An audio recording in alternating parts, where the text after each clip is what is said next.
sugar in this water. It's humongous lake. It feeds a lot of the communities in that area. The massive water resource also sustains the area's boom crop, sugar cane. A lot of people work for U.S. Sugar. If you don't work for U.S. Sugar, you have a business that works with U.S. Sugar.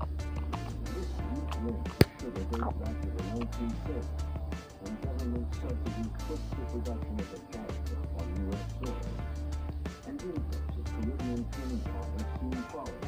And today, the multi-cultural trade has earned the town of Houston one of the sweetest towns. But on the morning of February 12, 2011, citizens were sitting face to face with Charlotte